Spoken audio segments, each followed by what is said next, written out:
자, 오늘은 교회론 2강 하겠습니다. 보이는 교회와 보이지 않는 교회라는 제목으로 말씀 증거하겠습니다.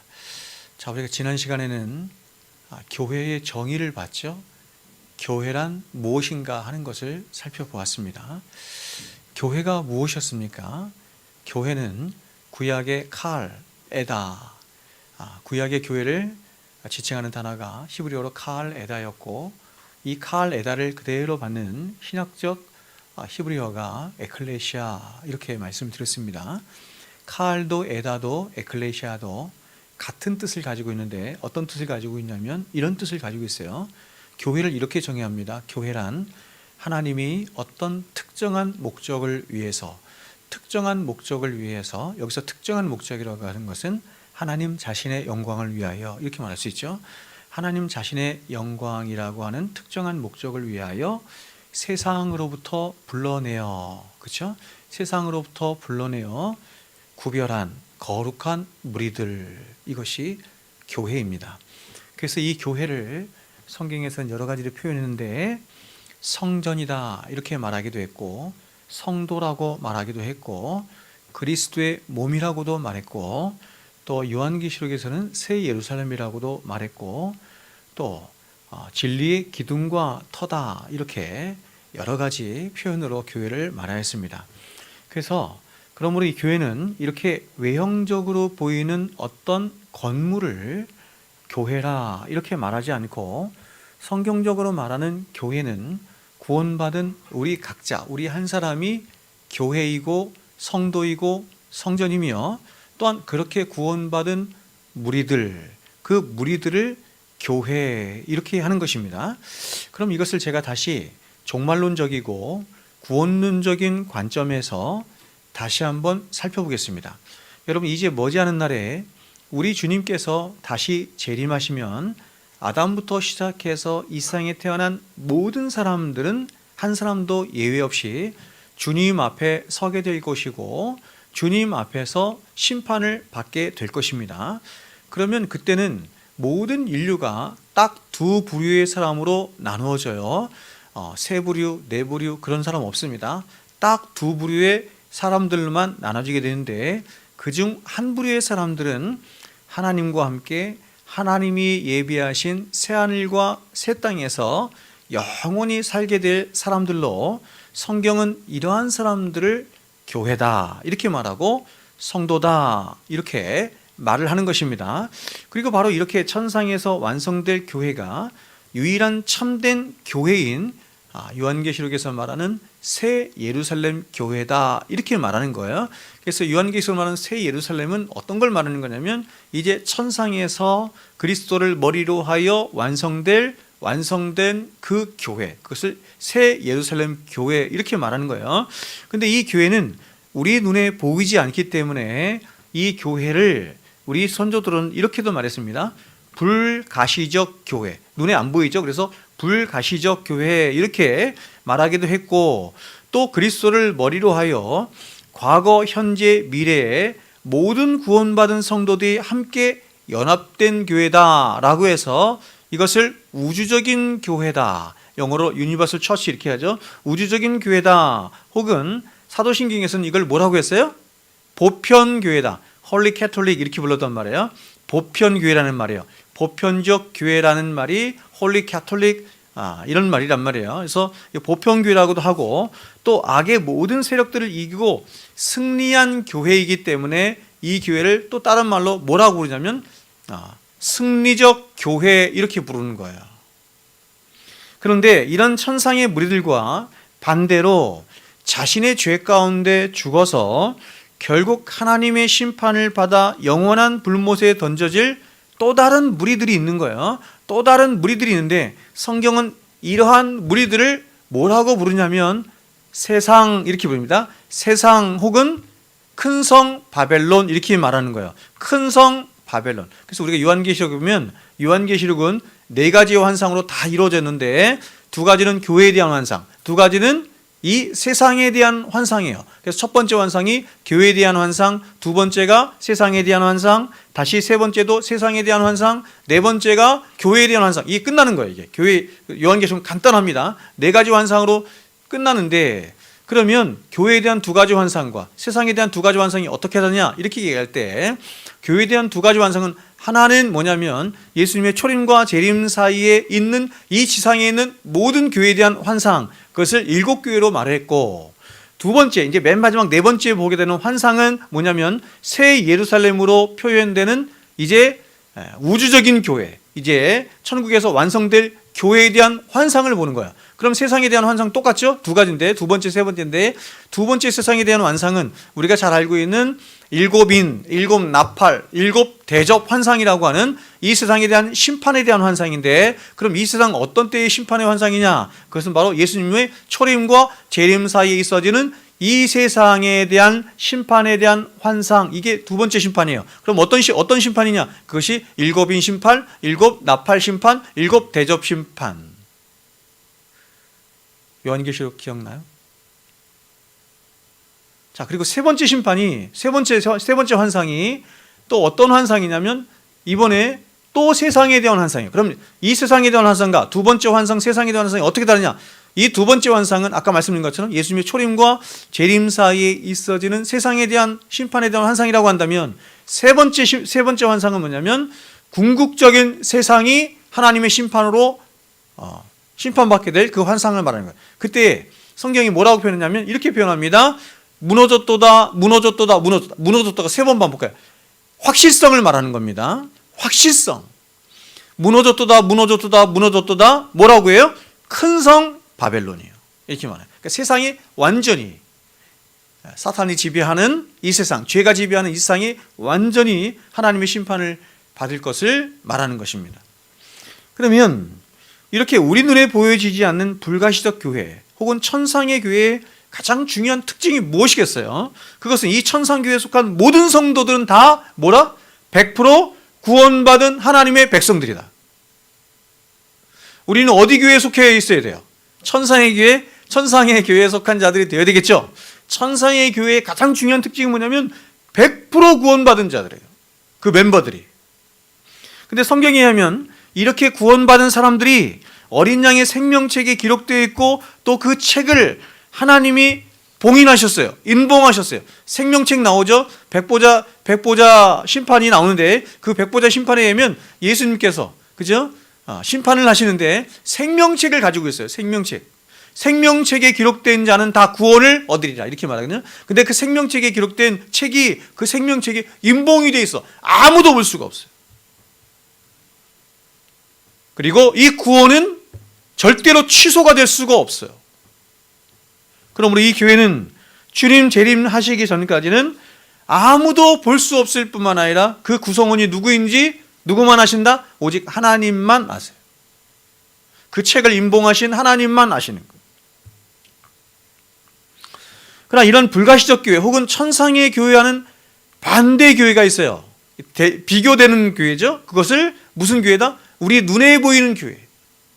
눈에 보이는 교회. 이 교회를 눈에 보인다라고 해서 가시적 교회, 아까는 불가시적 교회였죠? 이번엔 가시적 교회, 눈에 보이는 교회, 이렇게 말하기도 하고, 혹은 죄와 싸우고 악한 세력과 싸우는 교회라고 해서 밀리턴트 처치, 전투적 교회다, 이렇게 부르기도 하고, 또 이 지상에 있는 교회라고 해서 지상교회 혹은 지역교회, 로컬 처치, 이렇게 부르는 거예요.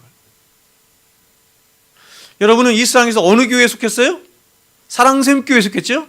지역교회, 사랑샘교회라고 하는 지역교회. 성경에 지역교회가 굉장히 많죠. 여러분이 알고 있는 어떤 교회가 있어요? 초대교회 7교회. 에서버두 사빌라, 에베소, 서머나, 버가모, 도아디라, 사데, 빌라델비아, 라우디게아 교회. 7개죠, 그렇죠? 이런 교회들.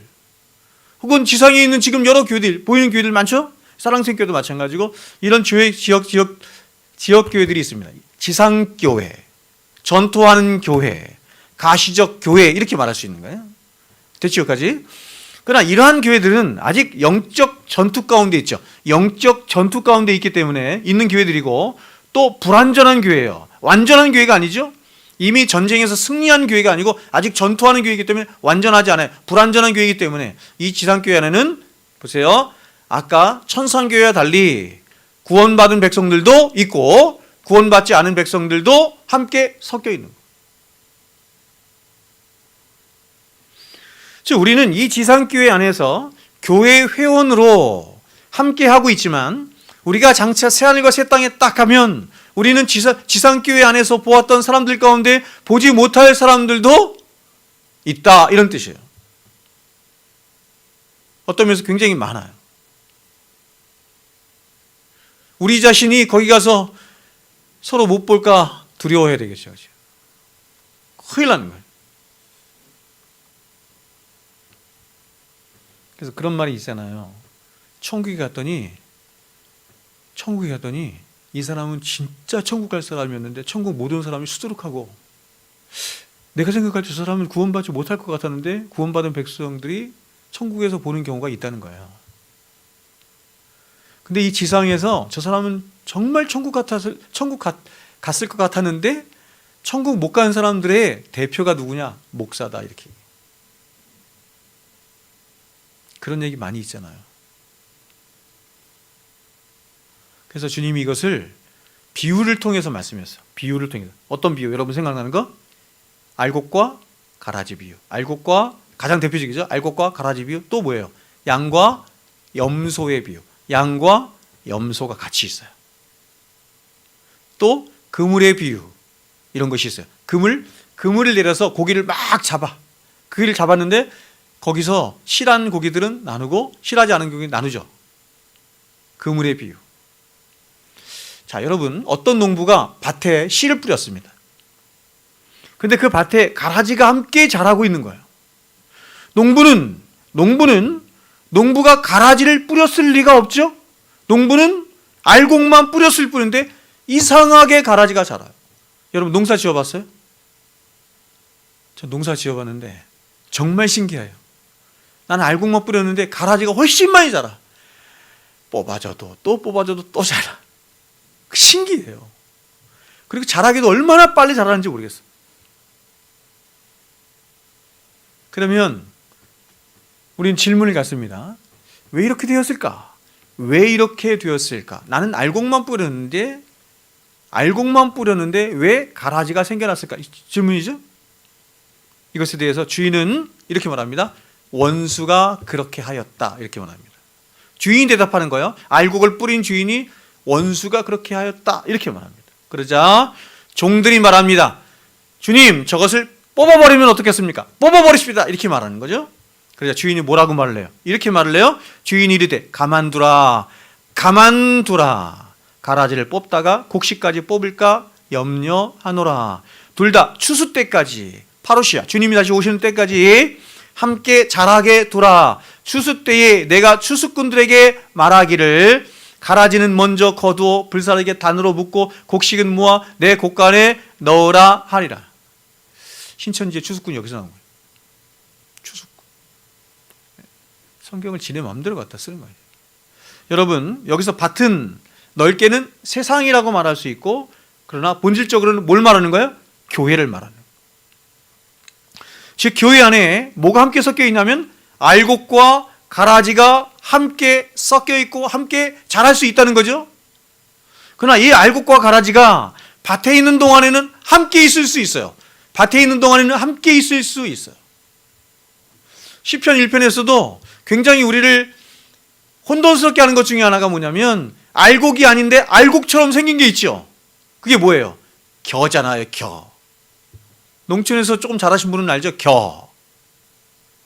겨를 그냥 이렇게 보면 이게 알곡인지 겨인지 잘 몰라요. 그리고 겨의 중요한 특징이 뭐냐면 겨는 햇빛이 쨍쨍한 날에 겨를 이렇게 확 흩뿌리면 반짝반짝 빛이 나. 세상이 그렇다는 것입니다.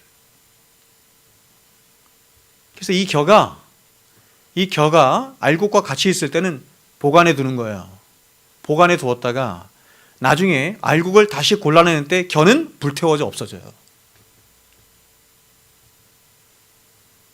그래서 이 가라지도 마찬가지죠. 가라지도 자신이 마치 알곡인 양 그렇게 교회 안에서 행세할 수는 있지만, 신앙인이 아닌 종교인으로 행사할 수 있지만, 그러나 추수 때가 되면 이 둘은 엄격하게 구분이 됩니다. 엄격하게 생명책에 의해서 정확하게 구분돼.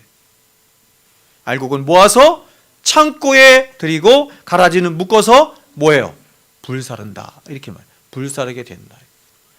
바울은 이것을 오늘 우리가 함께 읽은 본문을 통해서 이것을 이렇게 비유적으로 교회를 말한 거예요. 들어보세요. 로마서 2장 오늘 본문인데, 무릇 표면적 유대인이 유대인이 아니요 표면적 육신의 할례가 할례가 아니니라. 제가 얼마 전에 로마서 강의할 때 이거 했죠. 오직 이면적 유대인이 유대인이며 할례는 보세요, 마음에 할지니 영에 있고 율법 조문에 있지 아니한 것이라. 주일날 영 율법 조문 나눴죠. 그 칭찬이 사람에게서가 아니요 다만 하나님에게서니라.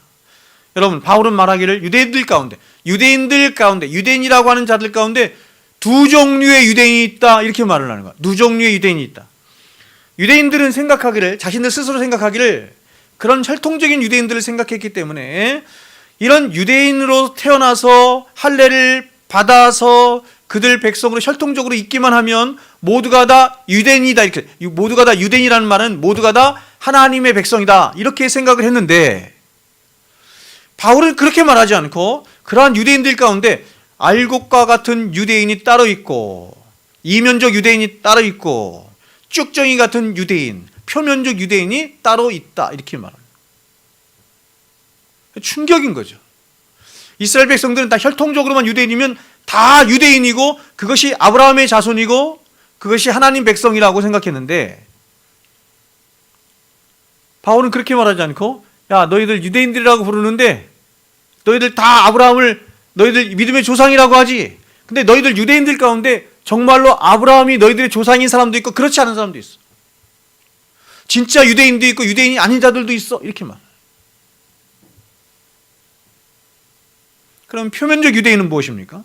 그것은 이런 것입니다.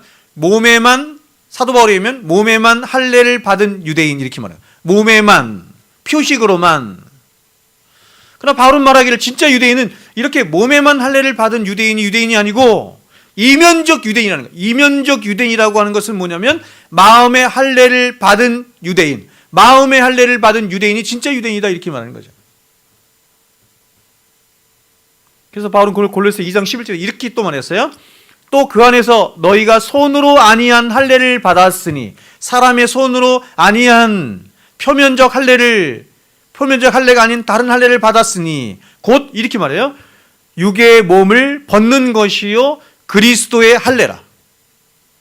몸에, 그렇죠? 마음의 할례를 갖는 것을 굉장히 독특하게 표현했는데 그리스도의 할례다, 이렇게 표현했어요. 그럼 여기서 여러분, 바울이 말하는 마음의 할례를 받았다, 혹은 이것을 다시 그리스도의 할례를 받았다라고 하는 것은 무엇을 의미하는가라고 할 때 그것은 이런 것입니다. 중생이라고도 하고 성령세례 들어봤죠? 루인스 목사님 책에 성령세례라는 책이 있는데, 성령세례라고 하는 바로 물과 성령으로, 보세요, 마음이라고 하는 것이 할례를 받아야지. 마음이 본질적으로 변화되는, 바뀌는, 새로 탄생되는 그런 거듭나는 일이 있어야 한다, 이렇게 말씀하는 거예요. 그럼 우리가 아무리 겉으로 드러나는 할례를 받아봐야, 이 말을 자 오늘날로 한번 현대로 바꿔보겠습니다. 아무리 교회를 열심히 다니고 아무리 종교적인 의미를 다하고 아무리 입술로 주여 주여 한다 할지라도, 더 나아가서 고린도서 13장이나 이런 데서 말하는 것처럼, 혹은 마태복음 7장에서 말하는 것처럼 선지자 노릇도 하고 이적도 행했어요. 산을 옮길 만한 믿음도 있었어요. 그런데 성령으로 거듭나지 않으면 고린도서 13장의 표현대로면 아무 유익이 없어요. 아무 유익이 없다, 구원 못 받는다, 이런 뜻이에요. 마태복음 7장의 말씀에 의하면 내가 너를 모른다, 이렇게 한다는 거예요. 이런 일이 있다, 이렇게 말해요. 바울은 이것을 아브라함의 두 자녀의 비유를 통해서 이렇게 다시 풀어야겠습니다. 우리가 이제 로마서 3장까지만 하고 마쳤는데, 로마서 4장에 가면 이것을, 지금 표면적 유대인과 이면적 유대인을 누구를 가지고 소환해서 말하냐면 아브라함, 그리고 특별히 아브라함의 두 자녀의 비유를 통해서 말해요. 이렇게 말합니다. 자, 한번 보겠습니다. 갈라디아서 4장입니다. 내게 말하라. 율법 아래에 있고자 하는 자들아, 율법을 듣지 못하였느냐? 기록된 바 아브라함에게는 두 아들이 있으니, 아브라함에게 두 아들이 있는데 하나는 여종에게서 났어요. 하나는 이렇게 표현합니다. 자유 있는 여자에게서 났다 하였으며. 자유케 하는 여자예요. 여종에게서는 육체를 따라 났고, 여종에게서 난 자의 중요한 특징이 뭐예요? 육체를 따라 났고, 육체를 따라 났고, 자유 있는 여자에게서는 보세요. 이렇게 표현하죠. 약속으로 말미암았느니라. 이것은 비유니, 그렇죠? 이 여자들은 두 언약이라. 언약적 언약으로 풀어가네요. 언약으로 풀어가요. 하나는 신의 산으로부터 종을 낳은 자니 곧 하갈이라. 이 하갈은 아라비아에 있는 신의 산으로서 지금 있는 예루살렘과 같은 곳이니 그가 그 자녀들과 더불어 종노릇하고 오직 위에 있는 예루살렘은 자유자니 곧 우리 어머니라. 이 말씀인가요? 이 말씀을 근거로 안상홍의 어머니가 있다고 얘기하는 건가? 맞아요? 좀 기가 막힌 일이죠. 기록된 바 잉태하지 못한 자여 즐거워하라. 산고를 모르는 자여 소리질러 외치라. 이는 홀로 사는 자의 자녀가 남편 있는 자의 자녀보다 많음이라 하였으니 형제들아 너희는 이삭과 같이 보세요.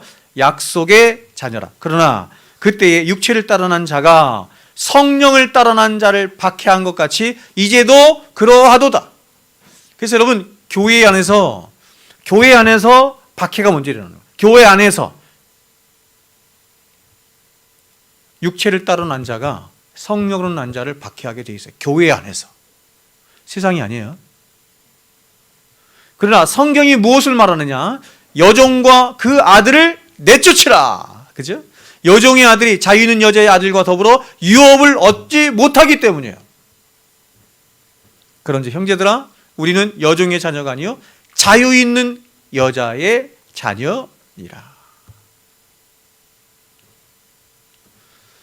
여러분, 바울은 말하기를 아브라함에게 두 아들이 있었다는 겁니다. 두 아들이 누구냐면 우리가 잘 아는 것처럼 큰아들 이스마엘, 작은아들 이삭이에요.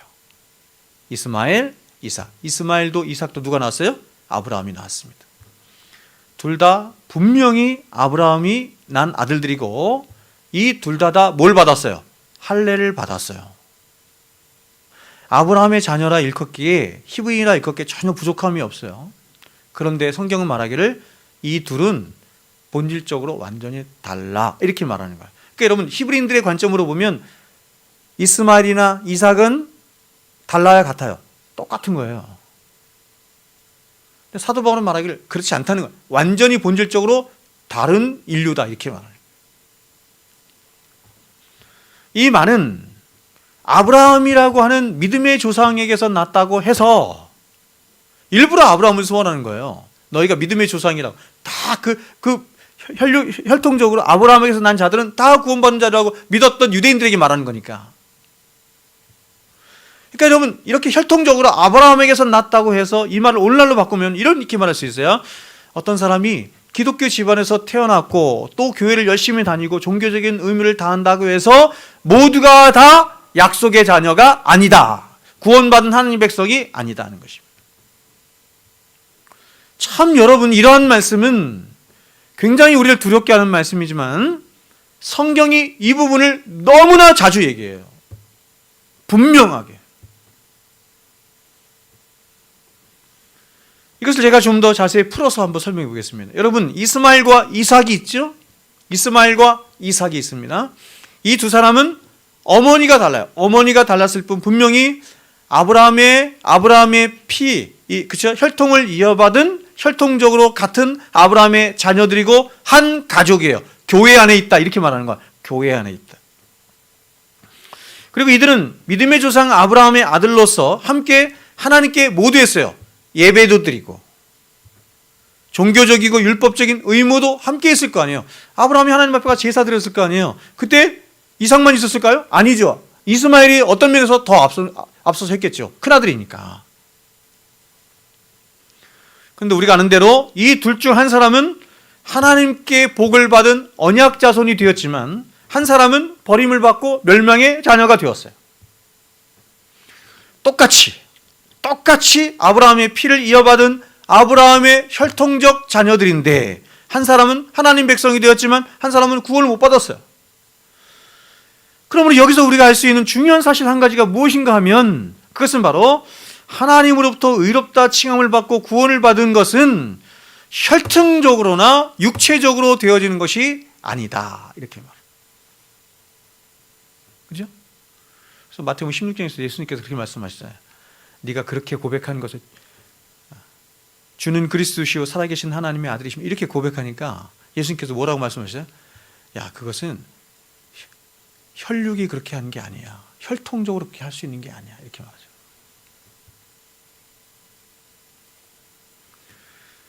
이 믿음의 조상이라고 하는 아브라함이 낳은 아들이라 할지라도 또 그와 함께 거했어요. 그리고 그와 함께 아브라함과 함께 종교적인 열심을 다했어요. 완벽하잖아요. 아버지가 목사고 아버지가 장로야. 함께 맨날 예배도 드렸어요. 종교적인 의미도 다 했어. 그렇죠? 아버지가 강요했을 거 아니에요. 그런데도 하나님 백성이 아닐 수 있다 이런 뜻입니다. 여러분, 하나님이 아브라함에게 주시려는 아들은 누구였습니까? 하나님이 아브라함에게 주시려고 한 아들이 있었어요. 자, 이것을 이렇게 다시 물어볼게요. 하나님이 아브라함에게 아들을 주시려고 약속하셨잖아요. 그렇죠? 그런데도 이스마엘이라고 하는 사람이 낳잖아요.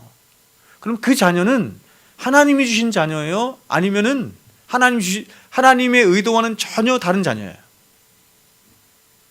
하나님과는 상관없는 자녀예요. 하나님이 아브라함에게 주시고자 약속했던 자녀는 이삭이에요. 이삭.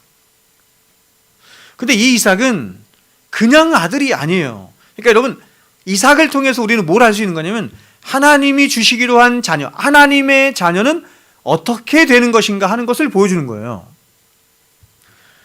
이 이삭은 어떻게 해서 낳냐면 하나님의 말씀으로 약속하신 약속의 아들이자 언약의 아들이었을 뿐만 아니라 그래서 그 약속을 따라 언약을 따라 이 세상에 태어나게 된 아들이에요. 아브라함이 이 자녀에 대한 약속을 받는데 자녀에 대한 약속을 언제 처음 받죠? 언제? 몇 세 때 받아요? 75세 때 받아요. 75세 할아버지한테 아브라함이 75세, 사라가 10살 차이니까 65세. 그렇죠? 75세 할아버지, 65세 할머니에게 어느 날 하나님이 갑자기 나타나셔가지고 아브라함에게 말씀하신 거야. 내가 너에게 약속의 자녀 줄 거야. 여러분, 불가능한 것을 하나님이 말씀하는 거잖아요. 75세 할아버지가 자녀를 낳는 거 보셨어요? 혹시 있을지 모르겠습니다. 65세 할머니가 자녀를 낳는 거 보셨어요? 혹시 있을지 모르겠습니다.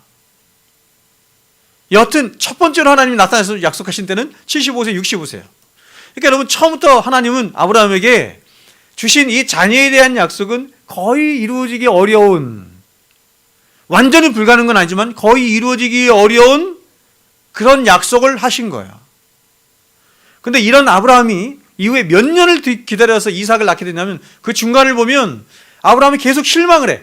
자녀가 자꾸 안 생기니까 자꾸 실망을 해. 근데 실망을 할 때쯤 되면 다시 하나님이 나타나고 야, 자녀 줄 거야. 기다려. 또 실망을 또 나타나 자녀 준다. 약속해.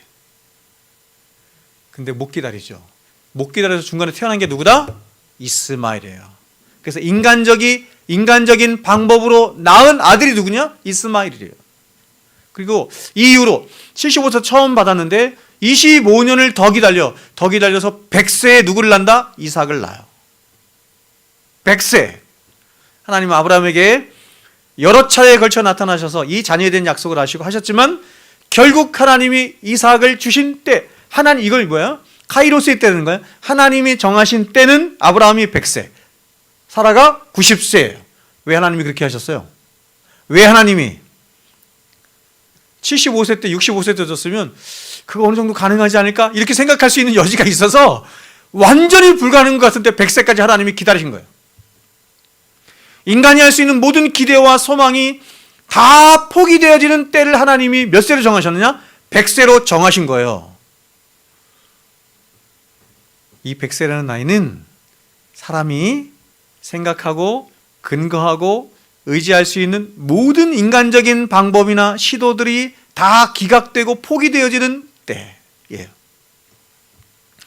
이 100세라는 나이는 이제 사람이 생각하고 판단할 때 인간적인 어떤 수단이나 방법으로는 자녀를 낳을 수 없구나 라고 1000명이고 10,000명이고 누구에게 물어봐도 그렇습니다 라고 대답할 수 있는 때 100세, 90세. 그렇죠? 아까 제가 여러분에게 75세 할아버지가 뭐 할 수 있을까요? 자녀 혹시 가능할지 이렇게 했죠? 그럼 100세 할 수 있을까요? 누구라도 아닐 거라고 말할 겁니다. 저는 아직 못 들었거든요. 75세는 제가 혹시 들었는지 모르겠어요. 70세 넘는 할아버지가 자녀를 낳았다는 얘기는 제가 몇 개면 들은 것 같긴 해. 100세는 없어. 그러니 100세가 된 아브라함에게 이제 자녀는 없는 거예요. 자녀는 없는 거예요. 그런데도 하나님이 아브라함에게 뭘 주신다? 자녀를 주신다고 약속하셨잖아요. 그러니까 여러분 잘 보세요. 이 100세라는 나이는 어떤 나이냐면 이러한 인간적인 기대나 소망이나 이것이 다 포기되어진 때예요. 다 포기되어졌어. 모든 게 다 포기되어졌어요. 그러면 아브라함에게 뭐만 남았을까요? 약속만 남은 거예요. 하나님이 주시겠다는 약속, 말씀만 남은 거예요.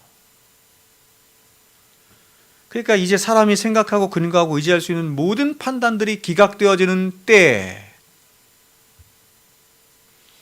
만약에 아브라함이, 사람들이 아마 그렇게 생각하지 않았을까요? 얼마나 신기했을 것 같아요. 여러분, 저는 너무 신기했을 것 같아요. 아브라함이 100세에 사라가 90세에 자녀를 낳았잖아. 이삭이. 얘가 막 돌아다녀 살아서. 그럼 그 같이 사는 사람들이 얼마나 신기했을까요? 보통 사람들은 50이면 경수가 끊어지잖아요. 그렇지 않습니까? 50 아무리 길어야 60, 그렇죠? 근데 100세가 돼서 90세가 돼서 낳은 아들이 막 돌아다니니까 사람들이 얼마나 신기했겠어요. 그러니까 이 이삭을 볼 때마다 사람들이 뭘 생각했겠어요? 하나님의 약속을 생각했겠죠. 제 이삭은 아브라함과 사라의 열심으로 낳은 자식이 아니야. 생리적인 방식으로 낳은 아들이 아니야. 누구라도 알았겠죠. 누구보다 누가 알았을까요? 아브라함과 사라가 알았겠죠. 사라는 이미 경수가 다 끊어졌을 거예요. 자식이 낳았단 말이에요.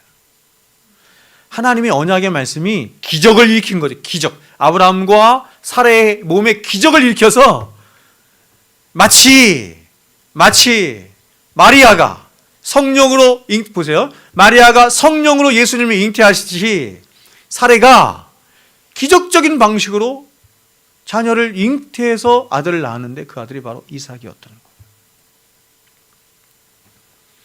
그러므로 결국 여러분, 이삭은 누가 낳았어요? 누가 낳은 거예요? 하나님의 말씀이 낳은 거예요. 하나님의 약속이 낳은 거예요. 그래서 성경은 이 하나님이 약속한 하나님의 자녀는 사람이 낳을 수 있는 게 아니라 오직 하나님의 말씀으로 낳을 수 있음을 바로 이삭의 출생을 통해서 생생하게 증거해 주시는 것입니다. 자, 하나님이 약속한 자녀는 이삭이에요. 이걸 하나님의 자녀라고 해요. 그러니까 여러분, 이삭의 출생을 통해서 뭘 말하는 거냐면 하나님의 자녀는 하나님의 약속으로 주신 말씀을 통해서만 태어난 자가 하나님의 자녀다. 여러분, 이러한 하나님의 방법, 이러한 하나님의 약속은 지금도 유효해요, 안 유효해요? 똑같은 거예요, 여러분.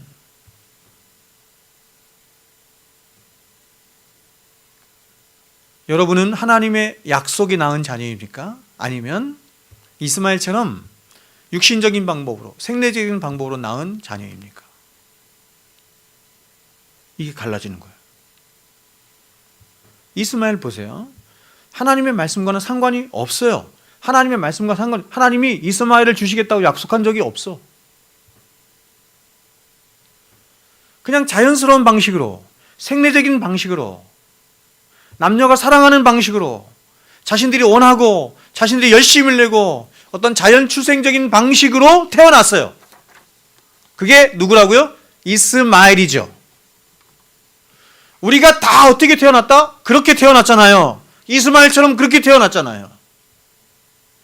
자연적으로, 생리적으로 남녀가 결합하는 방식으로 그렇게 다 태어났잖아요. 그죠? 할례. 제가 여러분에게 할례 말씀드렸죠? 할례, 그렇죠? 할례는 어떻게 하는 거예요? 남자의 성기를 베는 거잖아요. 무슨 의미다? 남자의 성기를 통해서 나오는, 그렇죠? 그런 방식으로 자녀가 태어나는 것은 다 죽었다 이런 뜻이에요. 다 죽은 자다 이런 뜻이란 말이에요. 할례의 의미가. 그래서 하나님 표피를 베게 하는 거예요.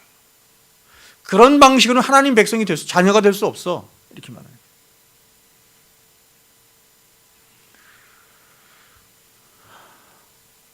이 두 자녀의 가장 큰 차이점이 뭐냐면, 다시 말하면 하나님이 이 두 자녀를 통해서 모든 인류를 향해서 말씀하시는 거예요. 뭐 말하는 거예요? 그것은 아무리 신앙이 좋은 사람, 즉 아브라함과 같은 믿음의 조상이 낳은 아들이라 할지라도 또 그 가문에서 할례를 받고 종교적인 의미를 다한 사람이라 할지라도 그저 자연적인 출생이나 혹은 표면적으로 나타나는 그리스도의 표지만으로는, 표면적 유대인으로는 절대로 하나님 백성, 이면적 유대인이 될 수 없다. 이렇게 말합니다.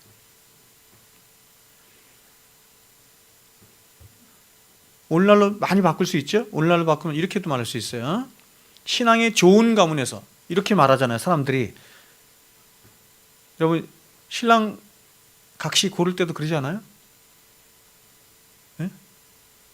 여러분 목사 그 청빙할 때 있잖아요. 목사 청빙할 때 가끔 그런 거 떠요. 뭐라고 뜨냐면 이렇게 떠요. 신앙의 3대 가문 이상에서 자란 목회자를 우리는 청빙합니다. 그런 거 볼 때마다 아주 속이 터져. 전 처음 믿었거든요, 제가. 성경적이지도 않은 거예요. 그런 걸 갖다 들이대는 거예요.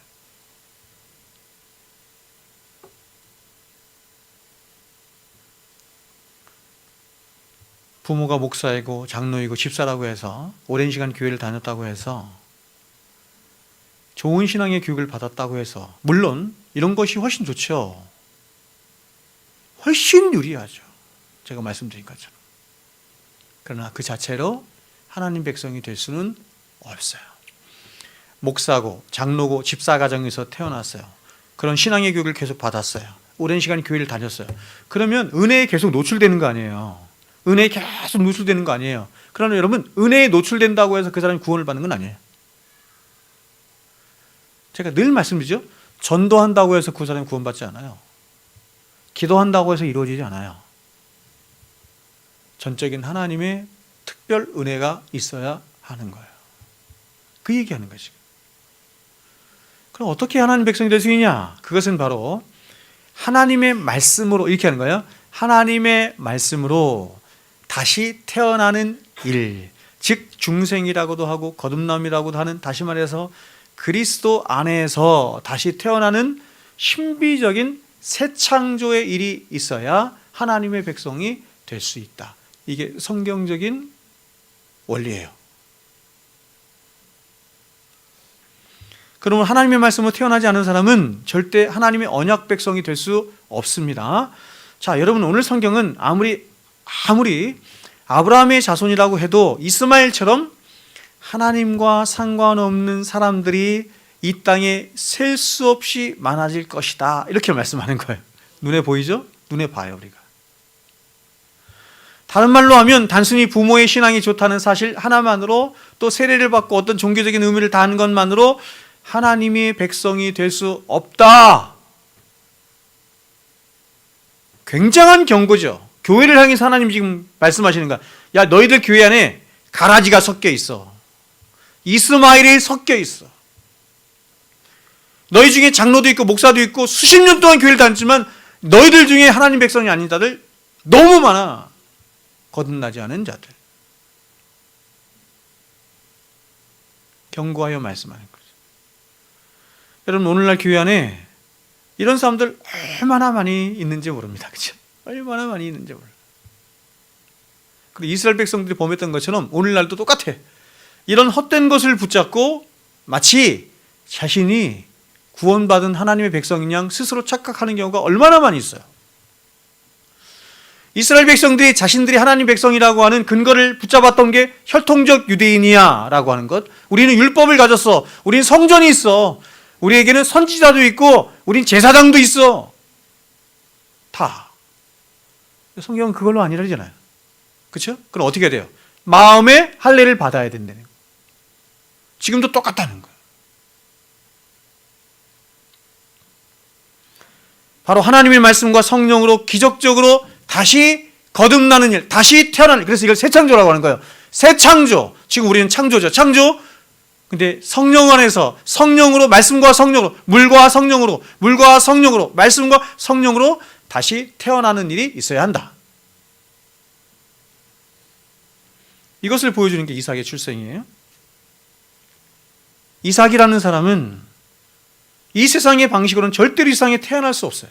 그런데 하나님의 말씀이 기적적으로 역사하심으로 온 우주가 하나님 말씀 하나로 생겨났듯이, 또한 말씀이신 그리스도가 그 말씀이 육신이 되어 우리 가운데 되시고 우리 가운데 오시고 그 말씀으로 우리를 구원하셨듯이, 오늘 이삭의 출생 또한 오직 하나님의 말씀으로 출생된 자라는 것을, 그래서 이러한 이삭의 출생을 통해 성경은 과연 거듭남, 하나님의 백성이 되는 것이 어떤 것인지를 우리에게 상징적으로 보여주는 것입니다.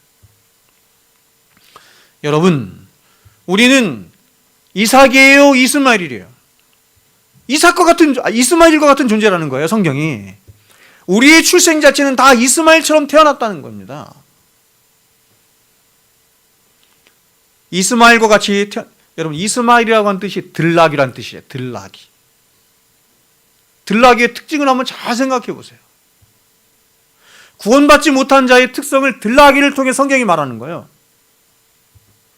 이스마엘과 같이 우리가 태어나서 이스마엘과 같은 존재를 또한 보세요. 재생산할 수밖에 없는 인간은 인간 안에서 아무리 재생산하고 또 생산해내야 이스마엘밖에는 생산할 수 없다.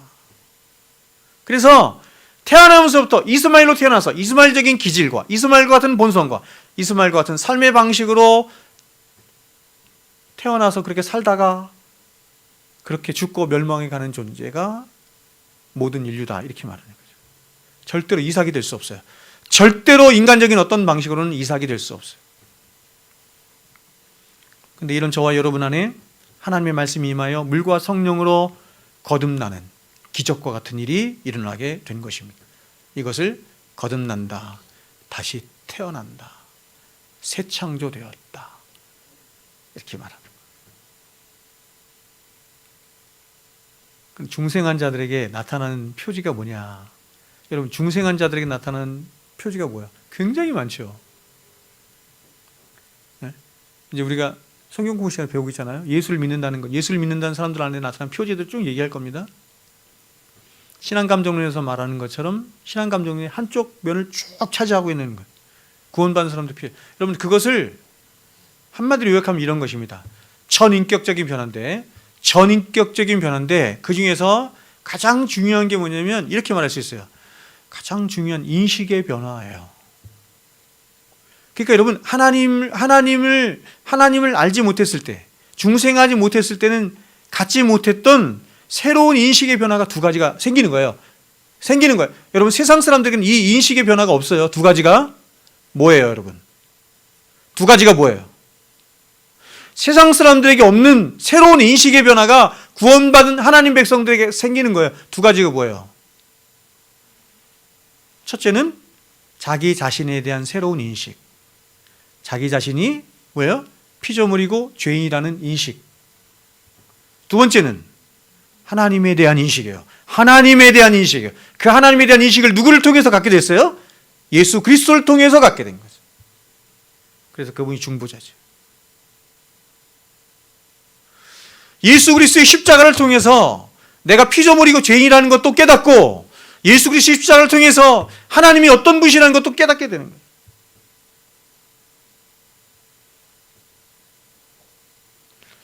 자, 그러므로 오늘 제가 서론을 굉장히 길게 했는데 이것을 교회론과 연관해서 이제 말씀을 드리면, 오늘날 누구든지 이스마엘과 같이 보이는 교회의 회원이 되고자 하면 그건 어렵지 않아요.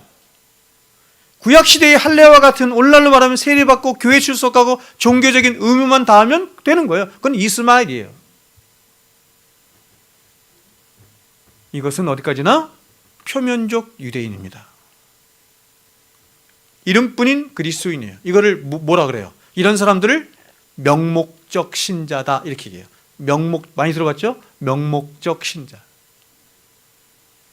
그러면 진짜 구원받은 성도, 즉 눈에 보이지 않는 진짜 참된 교회의 일원이 되고자 하면 어떻게 해야 합니까?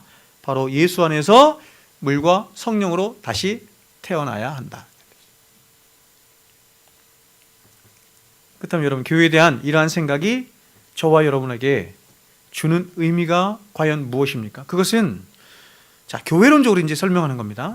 이 세상에 존재하는 그 어떤 교회도 100% 완벽한 교회는 없다, 이런 뜻이죠.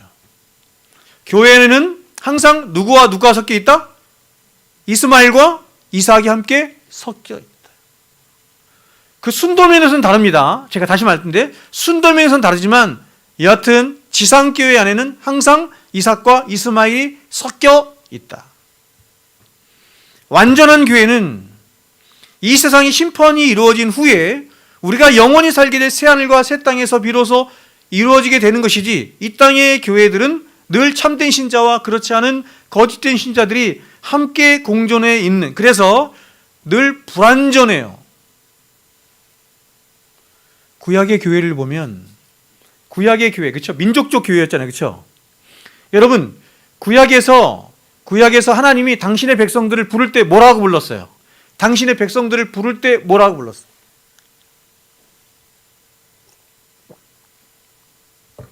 이거 얼마 전에 제가 여러분에게 말씀을 드린 거예요. 구약에서 하나님이 당신의 백성들을 부를 때, 다시요, 교회를 부를 때 뭐라고 불렀어요? 이스라엘이라고 불렀잖아요.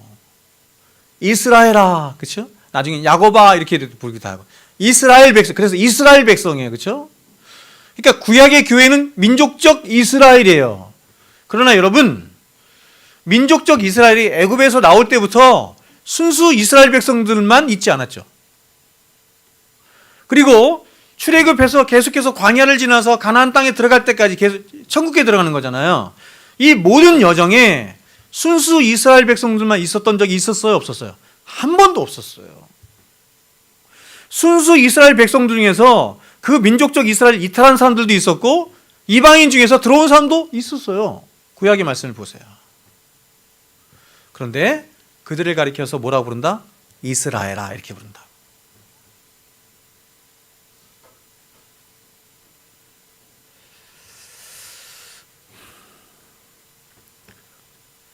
여러분, 이러한 교회에 대한 바른 지식을 갖지 못하면 우리는 우리의 구원의 문제까지 왜곡시킬 수 있는 거예요.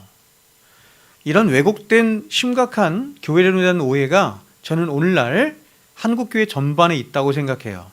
이러한 오류를 완벽하게 가진 교회가 있어요. 그 교회가 뭐예요? 이러한 오류를 가진 교회의 이름을 뭐라 그래? 카톨릭이라고 하는 거예요. 가톨릭 교회. 여러분, 이 카톨릭은요, 보이는 교회와 보이지 않는 교회를 구분하지 않아요. 그러니까 이 땅에 있는 지상교회와 앞으로 완성될 천상교회를 뭘로 봐요? 하나로 봐요. 그러니까 여러분, 카톨릭은 우리처럼 디나미네이션, 보세요. 교단이 장로교, 침례교, 무슨 이런 거 있어요? 없어요. 카톨릭은 세상이 그냥 하나의 교회다, 이렇게 말을 해. 교회다, 이렇게 말을 해. 천상의 교회랑 지상의 교회가 같다, 이렇게 보는 거예요. 그러면 이러한 오류로 인해서 이들은 보이는 교회 안에 있는 모든 사람들, 즉 이렇게 말하는 거예요. 물 세례를 받은 모든 사람들을 구원받은 자들이다, 이렇게 말을 해요. 그러니까 물 세례와 성령 세례를 같이 보는 거예요. 우리는 물 세례와 성령 세례를 같이 봐요, 안 같이 봐요? 안 같이 본단 말이에요. 성령 세례를 즉 중생하지 않았는데도 물 세례를 받은 사람이 많잖아요. 어디에서 가장 많이 볼 수 있어요? 군대 가면 진중세례 하잖아. 수백 명씩 수천 명씩 세례 주잖아요. 그런 거 하면 안 되는 거거든요. 가톨릭 따라가는 거거든.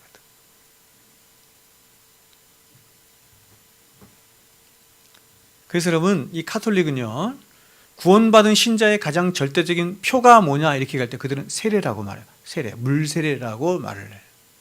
그래서 여러분, 가톨릭은 전 세계에서 물세례를 받지 않습니까? 대한민국에서 물세례를 받든, 미국에서 물세례를 받든, 세종에서 물세례를 받든, 서울에서 물세례를 받든, 어느 교구에서 어느 지방에서 물세례를 받든, 세례를 딱 받는 순간 그 세례 명단이 어디로 올라간 줄 아세요? 바티칸으로 가는 거예요. 바티칸으로. 왜요? 이유가 뭐예요? 하나의 교회니까. 하나의 교회. 그래서 그들이 자신들을 뭐라고 부른다? 캐톨릭이라고 부른다고요. 거룩한 공회라고 부른다고요.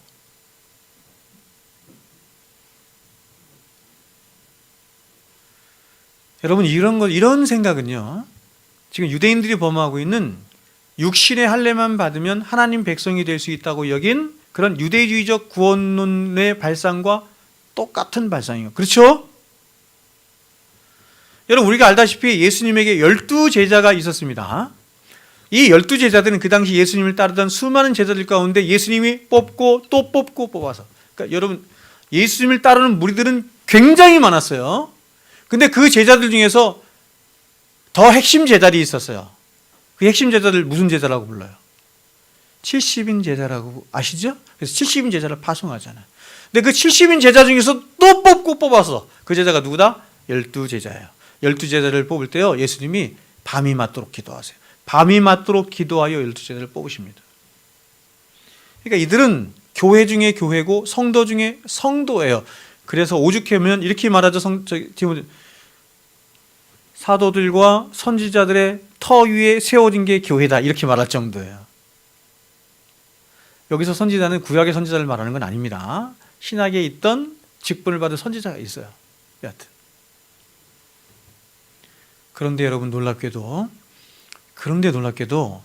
이 위대한 12사도들 가운데도 구원받지 못한 사람이 있었다. 누구예요? 가룟 유다. 가룟 유다가 구원 못 받았잖아요. 그래서 어떤 사람들은 이렇게 얘기해. 야, 예수님도 12를 힘써 뽑았지만 한 사람은 실패했어. 예수님도 실패해. 이런 바보 같은 해석을 내는 거예요. 여러분, 예수님이 실패하세요? 예수님이 기도에 열심히 해서 12를 딱 세워서 완벽하게 세웠는데 한 사람이 구원받지 못하는 걸 보니까 예수님도 실패, 이렇게 해석돼요? 그분은 하나님이신데? 그 진리를 진리를 알지 못하고 그렇게 쉽게 해석하는 거예요. 굉장히 많은 사람들이 이렇게 해석하더라고. 여러분, 이 당시 가룟 유다는 누가 봐도 부인할 수 없는 교회 회원이고 교회 지도자였을 것입니다. 그런데 이런 그가 이렇게 겉으로는 교회 회원이었고 교회 지도자였습니다. 였을지 모르지만 특별히 여러분, 유다는 뭘 맡았어요? 12제자 중에서 뭘 맡았어? 그렇죠? 돈꾀를 맡은 자였어. 자, 교회 안에서 보통 일반적으로, 지금도 마찬가지입니다. 교회 안에서 일반적으로 회개를 누구 시켜요? 회개를 누가 시켜요? 회개 아무나 안 시켜요. 여기 우리 회개를 맡은 집사님이 있는데 회개를 아무나 안 시켜요. 가장 믿을만하고 가장 충성된, 그렇죠? 그런 장로를 중심으로 한 사람들을 해요. 아무나 안 시켜요. 그래서 사도 바울도 예루살렘 교회 기극이 났을 때 여러 곳에서 성경금을 걷거든요. 성경을 걷어서 보낼 때도 뽑고 뽑은 세 사람에게 보내서 하는 거예요. 그러니 여러분, 가룟 유다라고 하는 사람은 12사도들 중에서도 더 리더급에 속했던 사람 같아요, 제 생각에. 그런데 어떻게 됐다? 구원을 못 받았어요.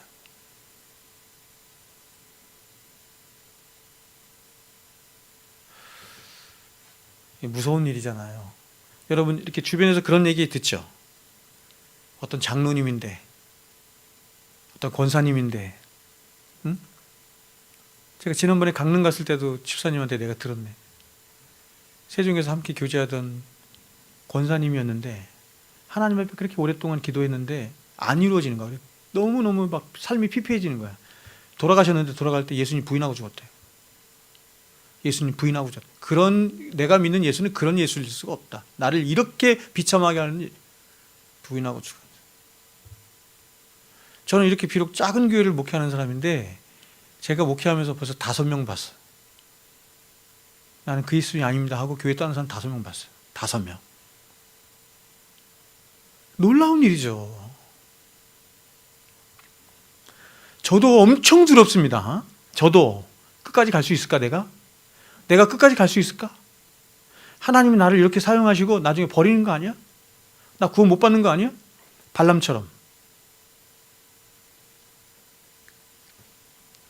그래서 주님이 이런 가룟 유다처럼 주여 주여 한다고 해서 다 구원받은 자. 여러분, 가룟 유다는 12제자가 그랬듯이 자기의 모든 소유를 다 포기하고 예수를 쫓았던 사람이에요. 주의 이름으로 복음 전하고 주의 이름으로 능력 행하고 주의 이름으로 귀신을 쫓아낸다고 해서 물과 성령으로 거듭나지 않으면 구원 못 받는다. 산을 옮길만, 아까도 얘기했죠. 산을 옮길 만한 믿음이 있어도 사랑이 없으면 아무 유익이 없네요. 구원 못 받아요.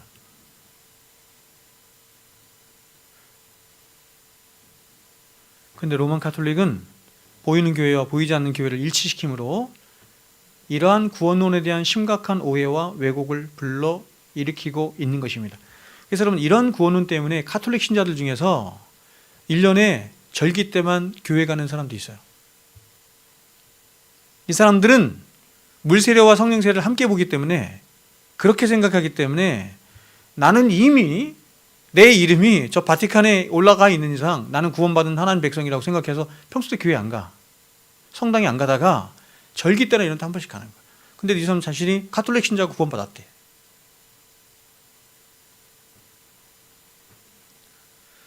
그래서 여러분, 이러한 가톨릭의 반발에서 나온 사람들, 가장 대표적인 그 종교개혁 시대 가장 대표적인 집단이 누구냐면 제세례파예요.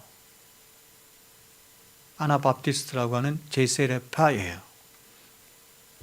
극단론적인 구원론자들이다, 이렇게 말할 수 있습니다.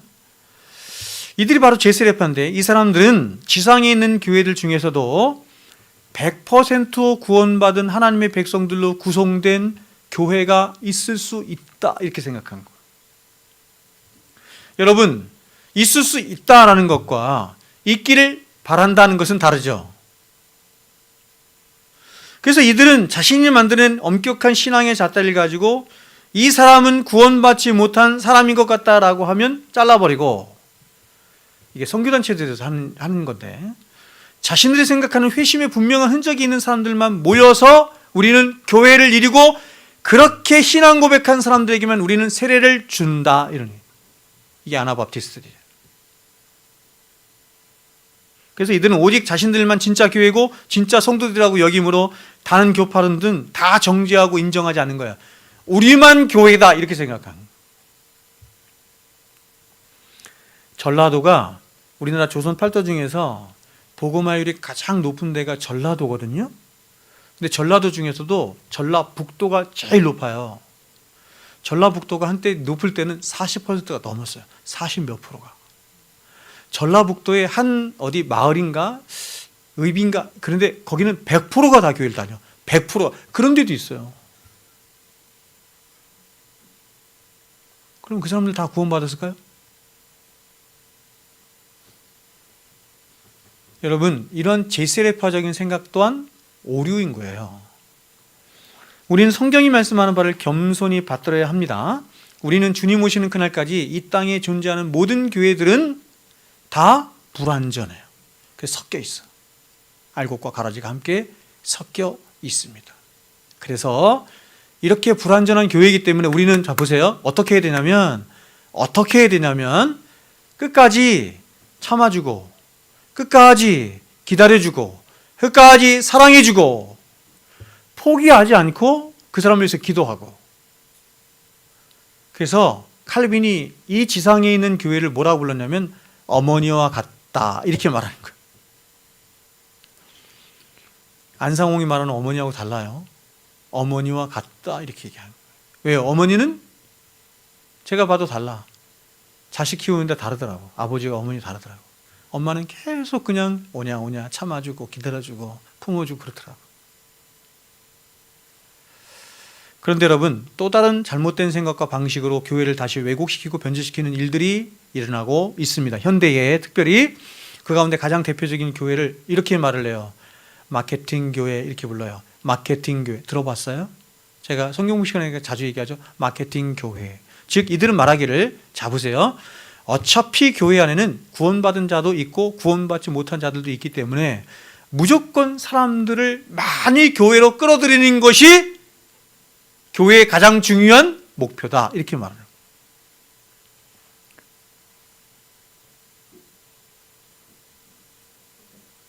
우리나라의 거의 대부분의 목사들이 이 마케팅 교회적인 생각을 갖고 있어요.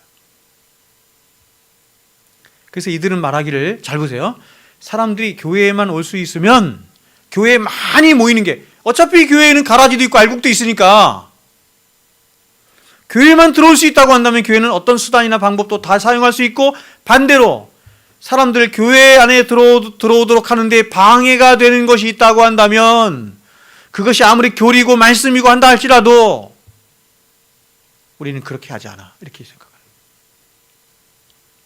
과감하게 그런 것들은 제거시켜 이렇게 말해요.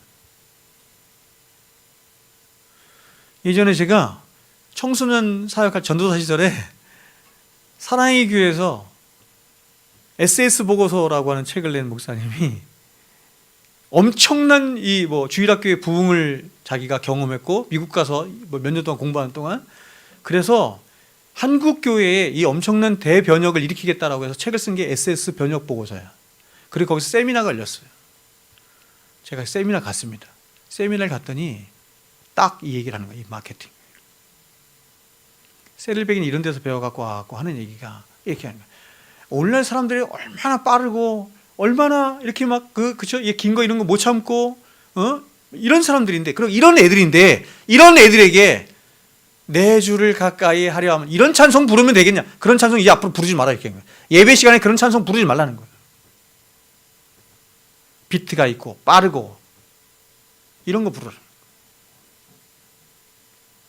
그리고 여러분 홈쇼핑 이런 거 보지 않았습니까? 홈쇼핑 큐시트 가지고 다 순서를 만들어서 하잖아요. 왜 예배는 그렇게 디자인 못하죠? 왜 예배는 그렇게 디자인 못합니까? 오늘날 사람들이 1분을 못 기다려, 30초를 못 기다려. 그러니 그런 사람들에게 맞춰서 예배도 디자인을 해야 합니다. 마케팅이라고 해요 이걸. 제가 전도사 1학년 때인가 2학년 때인가 그 사랑의 교회에서 그걸 들었는데 제가 이렇게 했어요. 정말 그렇다. 정말 그렇다.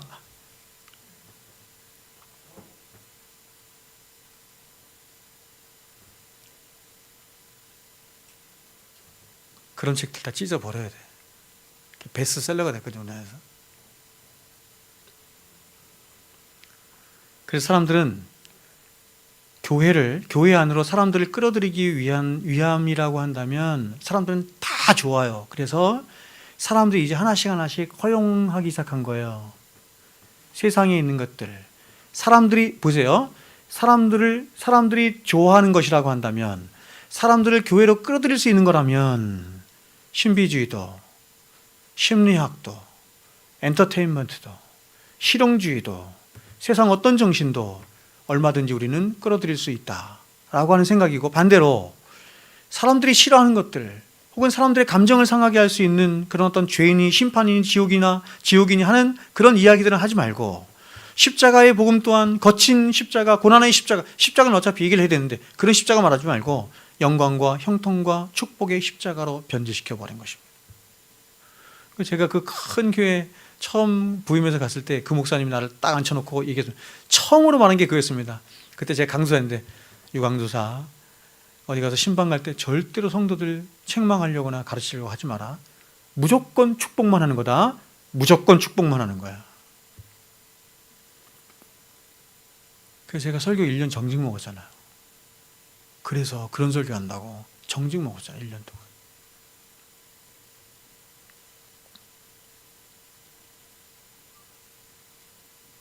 그래서 어찌되었든 사람들의 마음을 얻기 위해서 사람들이 교회 안으로 들어와 있으면 그들에게 구원받은 증거들이, 분명한 증거들이 없음에도 불구하고 쉽게 세례주고, 더 나아가서 구원받은 자라고 말하기를 주저하지 않는 것입니다. 그러니까 여러분, 이런 사람들에게, 이런 마케팅 교회하는 사람들에게 중생의 교리니 칭의의 교리니 이런 교리를 말이나 하겠습니까? 이런 걸 알기나 하겠어요? 이렇게 하는 것은 성경을 부인하는 일이고 하나님을 만으로 여기는 일이에요. 우리를 심판하시는 분이 누구다? 하나님. 우리의 구원을 결정하시는 분이 누구다? 하나님. 하나님은 다른 것 갖고 심판의 근거를 삼지 않고 하나님 말씀을 가지고 해. 말씀의 도리와 말씀의 원리를 가지고. 근데 우리는 자꾸 말씀은 안 보고 말씀의 도리를 따라 믿으려고 하지 않고 자꾸 다른 걸 갖고 얘기하는 거야. 다른 걸 갖고. 그렇게 해서 교회가 몇천 명 되고 몇만 명 되면 뭐 할 거냐고요, 여러분. 여러분, 초대교회를 한번 봅시다. 우리가 교회사를 보면 초대교회 당시 기독교는 변방에 머물러 있거나 카타콤의 지하 동굴 같은 데 은신처에 있던 아주 작은 종교였어요. 그래서 콘스탄티누스 대제가 기독교를 공인하기 전까지, 313년 기독교를 공인하기 전까지 기독교는 로마의 전체 인구의 2%도 되지 않았습니다. 2% 되지 않은 작은 소수 종교였어요. 그러나 이 2%도 안 되는 그리스도인들의 무리들은 그야말로 그 순도가 어땠을까요? 엄청나게 높았겠죠. 이유가 뭐예요? 순도가 높았어요. 이 얘기는 뭐냐면 거의 천상교회에 가까웠다 이런 뜻이에요. 그 당시의 성도들은 거의가 다 구원받은 사람들인 거예요. 구원받지 못한 사람도 있었겠죠. 그러나 거의가 다. 이유가 뭐예요? 그 당시에는 예수를 믿는 게 어떻게 믿어야 돼? 생명 걸고 믿는 거거든. 다 생명 걸고 믿었거든. 어저께도 제가 말했죠. 성경은 생명 걸고 믿는 믿음이 진짜 믿음이라고 얘기해요. 근데 초대교회 사람은 다 생명 걸고 믿었거든요.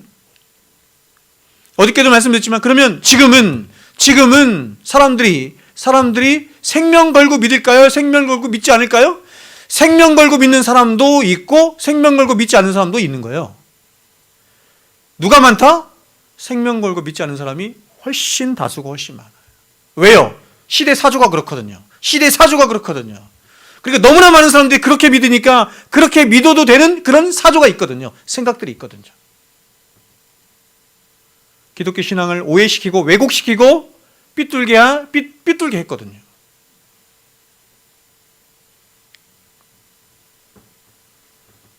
이런 초대교회가 콘스탄티누스 대제의 밀라노 칙령 이후에 이제 세상의 변방에서 세상의 중심부에 위치하게 되면 이게 문제가 된 거예요. 이게. 교회에 대한 박해는 사라지고 오히려 교회는 힘을 갖게 되고 수많은 혜택을 누리게 되고 예배당도 크게 짓고 화려해지고 수많은 사람들 다 교회로 밀려오게 되면서 어떻게 됐냐면 거짓된 신앙 고백을 하면서도 얼마든지 예수를 믿는다고 하는 사람들이 로마 전역에 퍼지게 된 거예요. 로마 전역에. 왜냐하면 382년 데오도스 왕실 의제 이후로는 기독교가 공인이 된 게 아니라 기독교가 뭐였어요? 국교였어요. 국교. 예수를 믿지 않으면 안 돼. 어떤 처벌을 하거나 이런 건 아닌데 그만큼 기독교가 이 세상의 중심에 있는 거예요. 예수를 잘 믿으면 잘 믿을수록 세상에서 인정도 더 받아. 혜택도 더 많아. 이렇게 되는 거예요. 이렇게. 따라서 이렇게 순도가 떨어지고 세상에 수많은 잡다한 것들이 교회 안을 차지하게 되면서 교회는 교회로서의 참 모습을 점차 잃어가게 되고 거의 세상과 방불한 집단이 되어가는 것입니다. 여러분, 교회와 세상이 구별이 없는 게 좋은 거예요? 구별이 있는 게 좋은 거예요? 굉장히 한동안 유행했잖아요. 교회 문턱을 낮추자, 교회 문턱을 낮추자, 교회 문턱을 낮추자. 완전히 바보 같은, 이게 성경을 거꾸로 가는 거예요.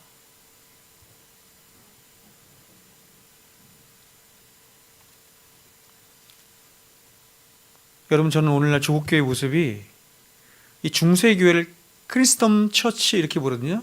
기독교 왕국이다 이렇게 불러요. 세상을 지배하는 게 누구냐면 기독교예요. 기독교가 지배를 하는 거예요. 카노사의 굴력 이런 거 보세요. 로마 교황이 황제 위에 있는 거예요.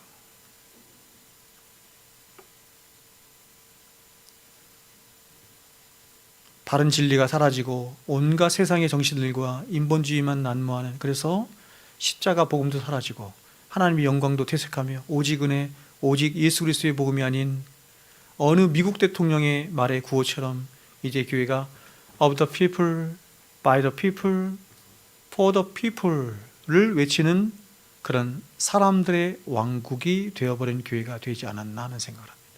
손석희가 JTBC에서 그때 그 얘기 했잖아요. 교회를 얘기하면서 오늘날 교회가 유럽에서는 교회가 문화가 되었고, 미국에서는 교회가 기업이 되었고, 한국에 와서는 뭐가 됐다? 대기업이 되었다. 이렇게 말해요. 매스컴에서 그렇게.